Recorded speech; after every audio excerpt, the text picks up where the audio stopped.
You can tell a lot about a person by what they're carrying in their hands.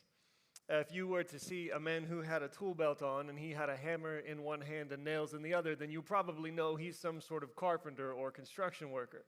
If you see a lady walk into a room and she's got light blue pants on with a white coat and she's holding a stethoscope in one hand and one of those little ear, nose, and throat magnifying glass things in the other, then you know you're looking at a doctor. If you look at somebody who's holding a gun in one hand and a badge in the other, you're looking at a police officer. You get it. And according to Psalm 23, if you're looking at somebody who's holding a rod and a staff, you're looking at a shepherd. Verse 4 is our verse for the morning. Even though I walk through the darkest valley, I will fear no evil, for you are with me. Your rod and your staff, they comfort me. And these things that we carry are not just like symbols. They're not just identity markers. They're tools. A doctor carries these tools so she can do her work. A builder carries these things so that he can make something. A police officer carries what they carry for a particular purpose, and the same is true with the shepherd. Now, I want to talk today about the rod and the staff, but before we get there, I do want to back up a little bit and get the bigger picture. Because I realize that some of y'all, maybe you grew up in church, and so the Bible is a book that you're familiar with. But for others of you, this is something totally new to you. And we stand up here and say things like, hey, turn to Psalm 23, and you're like, I don't even know what that means. So in case that's the case for you, let me just back up and give you something of a big picture. I know your youth leaders will be happy to kind of fill in the blanks from here. But the Bible, man, it's a book, right? But it's more than just a book. It's really a library of books. Perhaps you know this. There's 66 different individual books in the Bible, and they each are doing the same thing. They each are telling the same story of a God who created us and who wants to save us despite the fact that the world has gone wrong, but they each contribute to this in different ways. And the Psalms is one of these books. It's the longest one, 150 chapters in the book of Psalms, and it's the one where if you open up your Bible to the very middle, you're going to land somewhere in the Psalms. There's 150 of these things, and it's like, what are they? And they're kind of hard to describe because they're like songs, but they're also prayers, but they're also poems. And so they take on different form, but they have a really important purpose. And they're not so much there to teach us things, although they do teach us. But their primary goal is not to give us more information. It's to draw us into and guide us in an interactive, real relationship with God, Father, Son, and Spirit. And that's what they're designed to do, is they draw us in. And because they're designed to draw real people into a relationship with God, they're kind of messy. I don't know how much time you've spent in the Psalms, but every human emotion you could possibly imagine, from joy to praise to hate to anger to depression to sadness to fear to anxiety to revenge, it's all in there because these are very honest prayers to God about what it means to do life with Him in this world. It's one of my favorite things about the Bible is that it's not a fake book.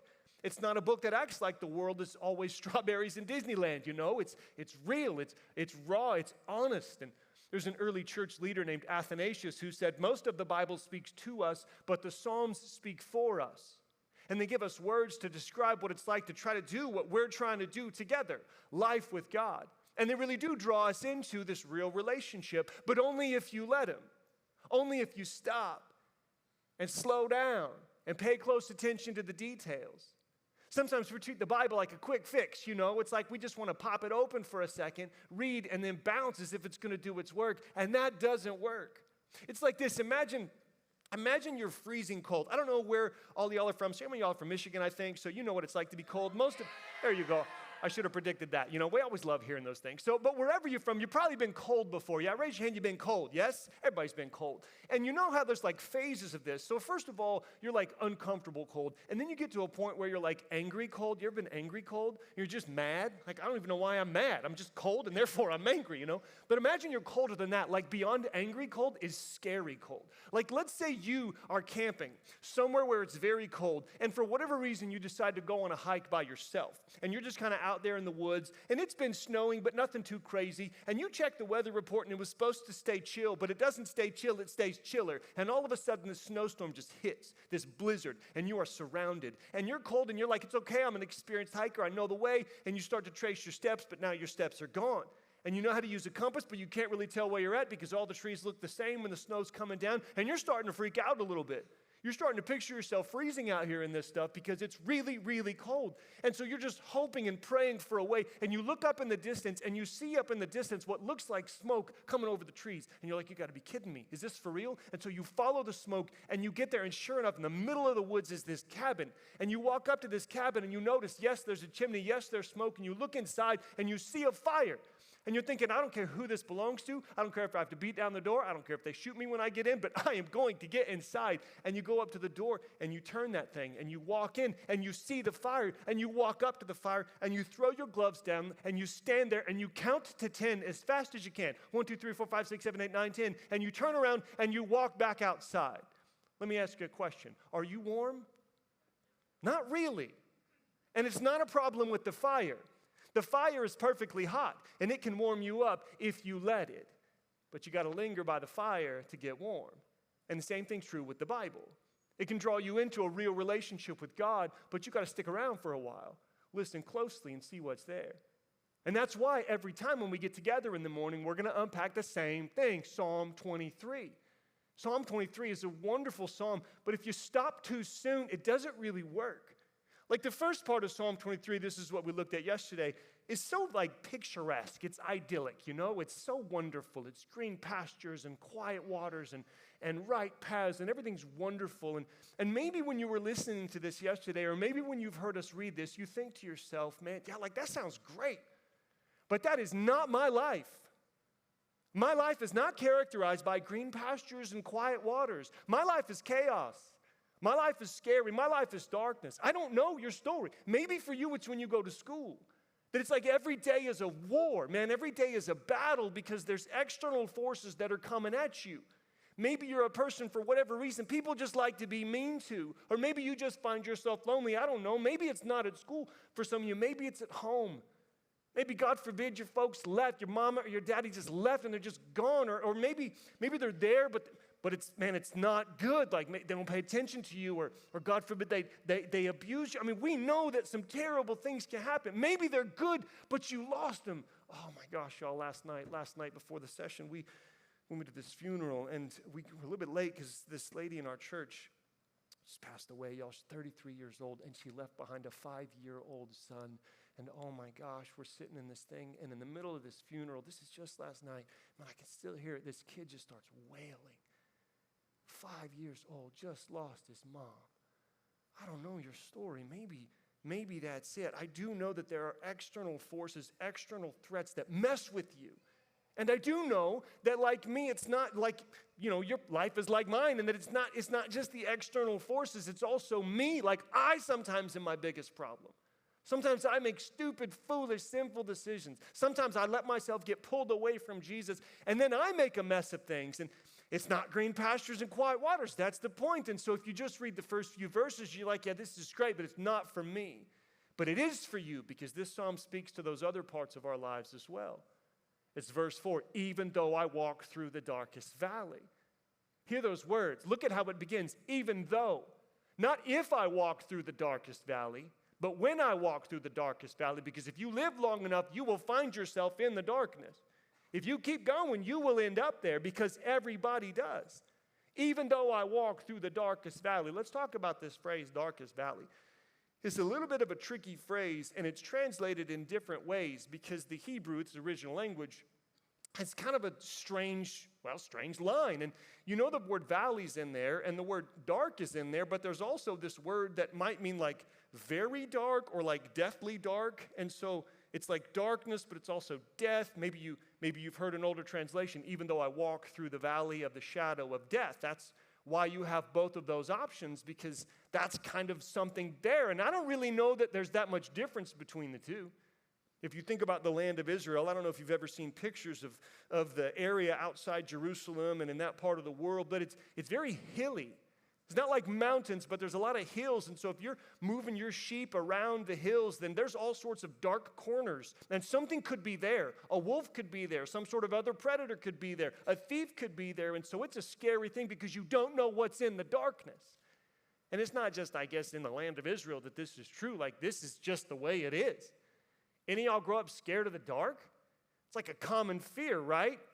I actually didn't remember this, but I got a little sister. I think of her as my baby sister, but she's not a baby anymore. I got a little sister who's 10 years younger than me. Her name's Cassandra. And I got a bunch of siblings, 5 siblings, 4 sisters, brothers, love them all. And my sister Cassandra told me a couple years ago that when she was young, she was really afraid of this one room in the house we grew up in. It was like our laundry room. It was like back off in the corner. It's really dark. And it was just like smelled funny, and you never know what's back there. You know, it felt like the light was never working. Anyway, she was afraid of the dark. And she said one time, she told me she was afraid of going back there because it was dark. And she was like 6, and I was like 16. And I said to her, well, it's not the darkness that you're afraid of. It's what might be in the darkness that could hurt you that you can't see. We're just like, well, that's a terrible thing to say to a 6-year-old, you know. But it's also true, right? Like, that's life. There's a lot of life that you can't see. There's a lot of forces out there that you can't see with your eyes, and it's a dark, scary place. And if you're a person who's afraid, if you're a person that fights fear, if you're a person who experiences some anxiety, I don't think you're crazy. I think you're paying attention, because the world is a dark, scary place, and you have plenty of reasons to fear, but you need to hear this. You have plenty of reasons to fear, but you have better reasons not to be afraid. That's the rest of the verse. Even though I walk through the darkest valley, I will fear no evil. Why? For you are with me.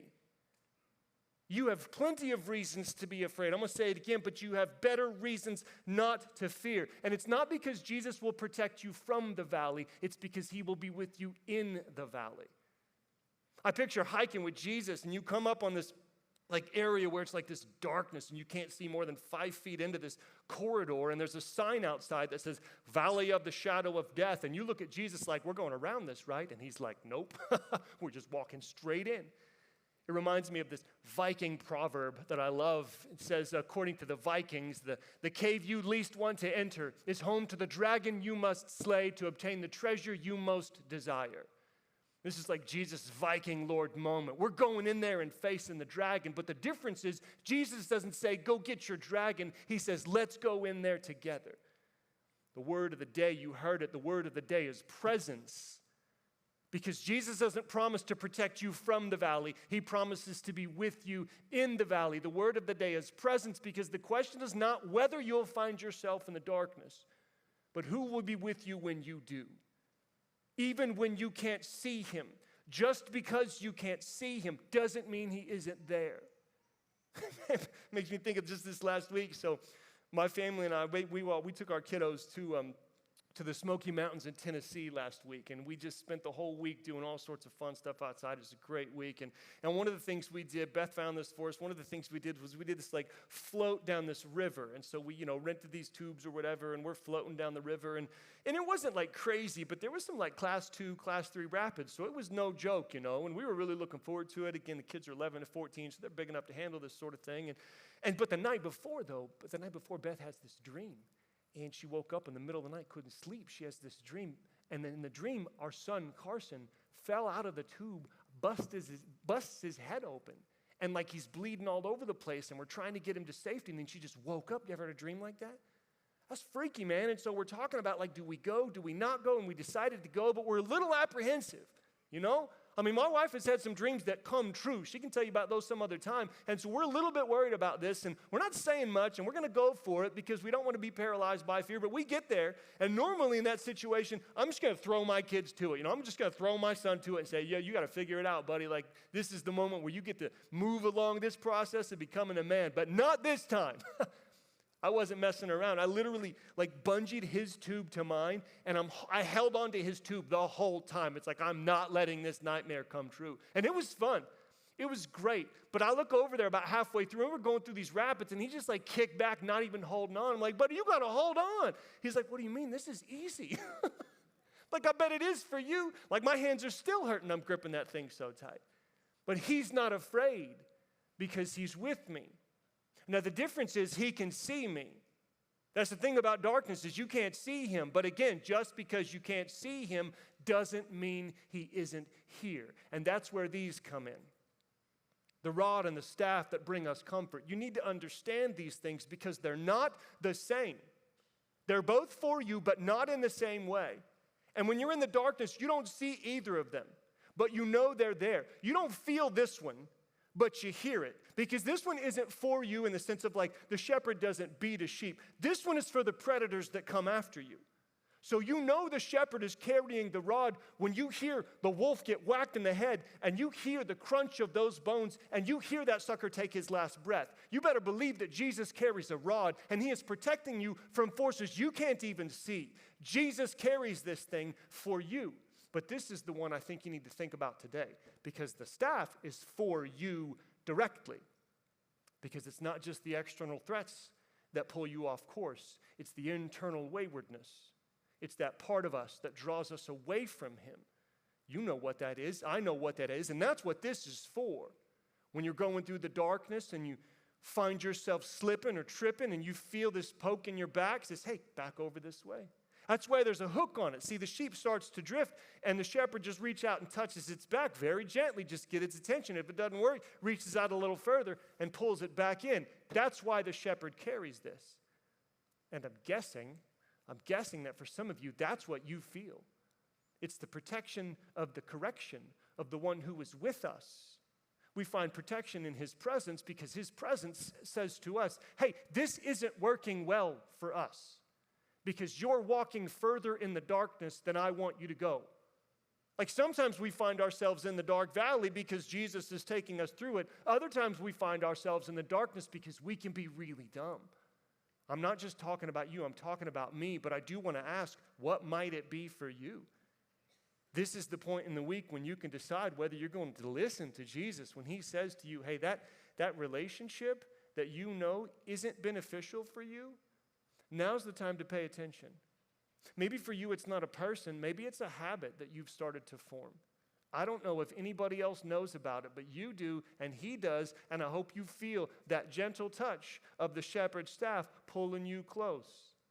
Maybe it's thoughts that you've been having, things that you've been entertaining, and you haven't acted on them yet, but you're close. I really don't know what it might be, but I would imagine that the Holy Spirit is laying something on your heart, and only you can decide whether or not you're going to allow the shepherd to get your attention and to pull you back on the path, even when you can't see. There's one more thing I need you to see in this psalm, and this is the craziest thing about the psalm to me. I noticed this probably 2 years ago, and I've been thinking about it ever since, and I confess to you, there's some mystery here, and I don't know that I fully understand, so I'm not going to pretend that I do. But I do want you to notice one more thing about the psalm. And what I want you to notice about the psalm is the pronouns. I want you to notice the way the shepherd is talked about. Because in the first part of the psalm, like the pretty part of the psalm, when Jesus is taking us to the good places, the psalmist uses the word he. He does this, he does that. He is my shepherd. But whenever you move from Jesus taking us to the good places to Jesus taking us through the bad places, all of a sudden the words change. And it's no longer he. It's you. And this is a profound mystery I'm not sure I fully understand, but I think some of what's going on is that when you find yourself coming up against things that you cannot control, when you find yourself in the valley of the shadow of death and you open your eyes to realize that you cannot see very clearly, all of a sudden everything else melts away and you just directly address your shepherd. And you're no longer talking about Jesus, but you're talking to him. And my plea for you is that at this point in the week, if you've been thinking about Jesus and if you've been sort of staying off to the side, now's the time to recognize that this is the moment to lean in and to not say he, but you. And I think part of what's going on here is that even when it's dark, Jesus is not far away. Well, as they say, the darker the valley, the closer the Lord. Just because you can't see him doesn't mean he isn't right here. So may we sense the presence of our shepherd and respond faithfully. May you find comfort in the rod and the staff. May you be encouraged, rendered fearless by the knowledge that even when you're dark and cannot see in front of your face, Jesus is here.